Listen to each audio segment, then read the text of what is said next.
Hola, ¿qué tal? Muy buenos días, tardes o noches en el momento en el que nos estés sintonizando. Bienvenidos a tu canal Estudiando el Verbo, tu canal adventista. Vamos a estudiar y vamos a analizar el nuevo horizonte para este sábado 5 de agosto de 2023.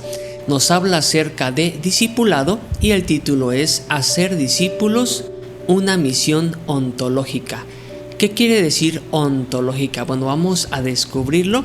El versículo de apoyo para este nuevo horizonte se encuentra en Lucas 6:40 y dice: un discípulo no está por encima de su maestro, mas todo discípulo, después de que ha preparado bien, será como su maestro.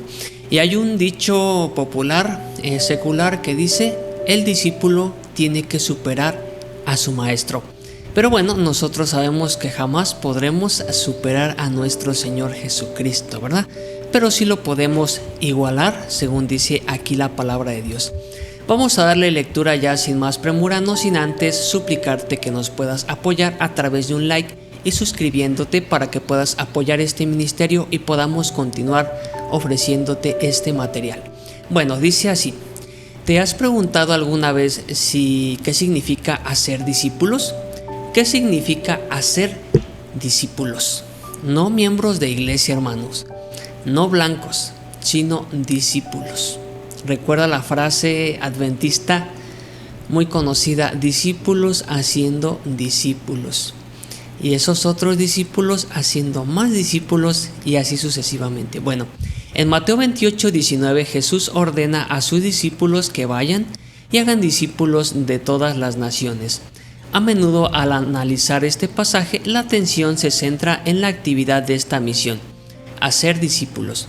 Sin embargo, también podríamos, y con razón, poner el énfasis en el agente misionero, el hacedor de discípulos. Desde esta perspectiva, hacer discípulos no es una cuestión de actividad o función, sino un estado. En esta lógica, la actividad revela la identidad y el hacedor de discípulos sería el mismo un discípulo. Repito, hermanos, esto debe quedar claro. En esta lógica, la actividad revela la identidad y el hacedor de discípulos sería él mismo un discípulo. Como dije al principio, discípulos haciendo discípulos. Yo le decía a un chico que le estaba dando estudios bíblicos y que ahora ya está bautizado, gracias a Dios. Le dije a él: ¿sabes qué? En algún momento, así como yo te estoy enseñando la fe de Jesús, tú también debes de darla después a otras personas. Así que mentalizarlos con eso. No te estoy dando la fe de Jesús para que seas un miembro más que vaya y se siente todos los sábados en las bancas, no. Te estoy dando estudios porque al rato tú harás lo mismo con otra persona, ¿ok? Ese es el mensaje. Nótese, hermano, en el mismo pasaje que Jesús confía la tarea de hacer discípulos a sus discípulos. Enseñaba que el hacedor de discípulos debe ser él mismo un discípulo, es decir, primero debe conocer y practicar la disciplina de su maestro. Esta dimensión del ser es esencial en el discipulado. Los apóstoles, habiendo sido llamados a ser hacedores de discípulos, probablemente se hicieron la pregunta crucial: ¿cómo lo hacemos? ¿Cómo lo hacemos? Para algunos la respuesta era ciertamente mucho más obvia que para nosotros hoy. Solo tenemos que recordar cómo hizo Cristo para convertirlos en sus discípulos. Por ejemplo, cuando Jesús llamó a Pedro a ser discípulo, presentó su invitación ontológicamente. ¿Y qué es eso? Bueno, ahora sí lo vamos a ver. Jesús no le dijo: desde ahora pescarás hombres, ¿sí? Sino que le dijo: desde ahora serás pescador de hombres, ¿sí? ¿Notamos la diferencia?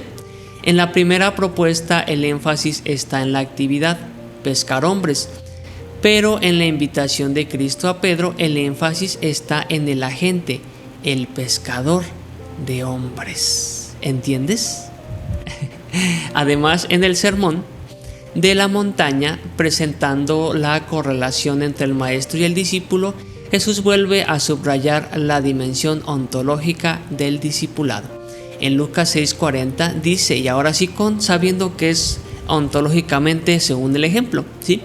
Todo discípulo, después de que se ha preparado bien, será como su maestro. Pero aquí dice no hará, ¿sí?, como su maestro. Otra vez, en Lucas 6:40 dice todo discípulo, después de que se ha preparado bien, será, no hará, ¿sí?, como su maestro. O sea, se centra en la persona, ¿sí? ¿Qué es lo que va a hacer a la persona? ¿En qué se va a convertir la persona? ¿Sí? En pescador, en el caso de Pedro. Y aquí, que esa persona será su maestro, ¿sí? O sea, que no hará, no en lo que hace, ¿sí? ¿Qué vas a hacer? Enseñar, ¿no? ¿Qué vas a hacer? Pescar, no. Sino en lo que se convierte la persona. Pedro se convirtió en pescador, tú también lo serás. El llamado a ser discípulo descansa en el principio ontológico y no simplemente en el activismo, ¿sí?, en el ser, ¿sí? Descansa en el principio ontológico y no simplemente en el activismo, en el verbo, en lo que haces. Hoy, como entonces la misión se ha de hacer, la misión de hacer discípulos recae en los que son discípulos mismos. Seamos discípulos hacedores de discípulos, es decir, esto se centra en ti, en que tú tienes que hacer más ti, ¿sí?, más discípulos. Y esos otros discípulos, hacer más discípulos. A eso se refiere. Y aquí dice Anónimo, esta persona utilizó muchos tecnicismos, ¿verdad? Me costó un poco leerlo, pero bueno, qué bueno que pudimos con la ayuda del Espíritu Santo entender la propuesta, la misión, el mensaje que nos quería dar este autor anónimo. Bueno, muchísimas gracias por estar conmigo hasta esta instancia. Te deseo un feliz sábado, te deseo que Dios te bendiga y no olvides suscribirte para formar parte de este grupo de estudiosos adventistas de la palabra de Dios. Mi nombre es Toño García, te mando un abrazo y que la pases muy hermoso en este sábado en compañía de nuestro Señor Jesucristo. Hasta la próxima.